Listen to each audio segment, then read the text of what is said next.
नमस्कार। इस समय हम मौजूद हैं बागनेर गांव और लामपुर के बीच में है ओम बिहार कॉलोनी। जी हाँ, हम इस समय मौजूद हैं ओम बिहार कॉलोनी में, जहां एक पिता ने अपने 10 साल के मासूम बच्चे की हत्या कर दी। अब आपसी रंजिश थी, माँ बाप का झगड़ा था, पिता का झगड़ा था, माँ से झगड़ा था। माँ सुनने में आया कि अलग रहती थी, और वो कल जो पिता है वो नशे में था, या सुनने में आ रहा था पहले भी वो नशे ही करता था। उसकी आदत नशे करने की है, जिस कारण से पति पत्नी में हमेशा झगड़ा रहता था। और यही कारण सुनने में आया कि जो उसकी पत्नी थी वो उस अपने बच्चे के साथ कहीं अलग से रह रही थी, और वो बेटा उनके साथ रह रहा था। और कल जो है दोपहर के आसपास वो पिता जो थे, उस बच्चे का नाम था वंश, वो अपने बेटे को लेके आता है स्कूल से। वो स्कूल से लेके आता है, और वो ये मकान है, ये इस घर में और वंश रहता था, और उसके पिता भी इस घर में उसमें मौजूद था। और उसके पिता ने कल दोपहर को ही उसकी हत्या कर दी, और हत्या करके वो यहाँ से चला गया। और उसने किसी के फोन से उसकी माँ को फोन किया है कि मैंने आपके बेटे को बहुत दूर भेज दिया है। अब माँ ने सोचा कि पिता है क्या, बच्चे को मार थोड़ी देगा। कहीं ना कहीं मन में एक शंका रहती है कि भाई माँ का रिश्ता और पिता का रिश्ता बच्चे से अलग होता है। मगर वो कहते कलयुग जब चल रहा है, कलयुग में एक पिता ने कलयुग पिता की तरह एक बच्चे की हत्या कर दी, और वो उसकी लाश को छोड़कर यहाँ से फरार हो गया। इस घर के यहाँ हम आपको दिखाते हैं, ये वो मकान है, उसके अंदर सामने वाला जो कमरा है, उस कमरे में उस बच्चे की लाश मिली है शाम को। और शाम को पुलिस आई है, और ये मकान को खोला गया है, तो बच्चे की लाश यहाँ से बरामद हुई है।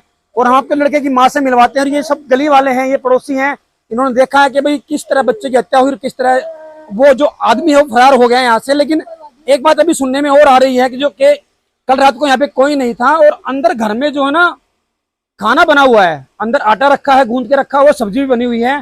कहने में ये आ रहा है कि वो बंदा रात को आया, क्योंकि ये जो ऊपर पाइप है, ये पाइप निकल जाते हैं, और यहाँ से अंदर गया है वो। अब इसमें कितनी सच्चाई है हमें नहीं पता, लेकिन जो लोग बता रहे हैं।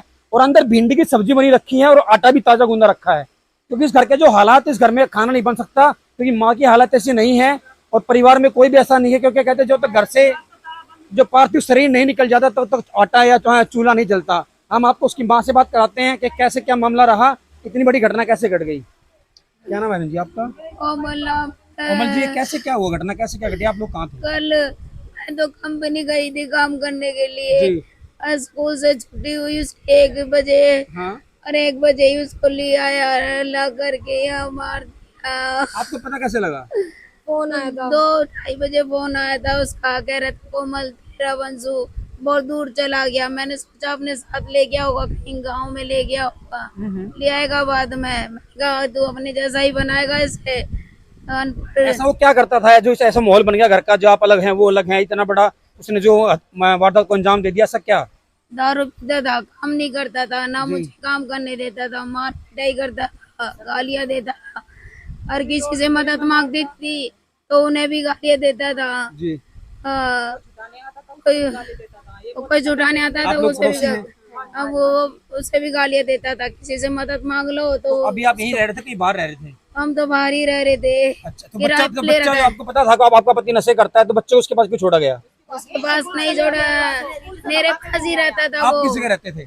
मैं सुपौली में रहती, किराए पे। जी। बच्चे मेरे साथ ही रहते थे, दोनों बच्चे मेरे साथ ही रहते थे। वो स्कूल से छुट्टी हुई तो उसे ले आया बहका के, और यहाँ लाके मार दिया मेरे बच्चे को। तो ये कहना कि ये जो सबोली गांव में रहते हैं, वहाँ पे किराए के मकान में रहते हैं, इसी झगड़े की वजह से। और वो कल बच्चे को स्कूल से लेके आया है, और हत्या करने के बाद उसने उसकी माँ को बताया भी है। फिलहाल वो बंदा फरार है, और ये कहते हैं कि बार बार वो मारने की धमकी देता था।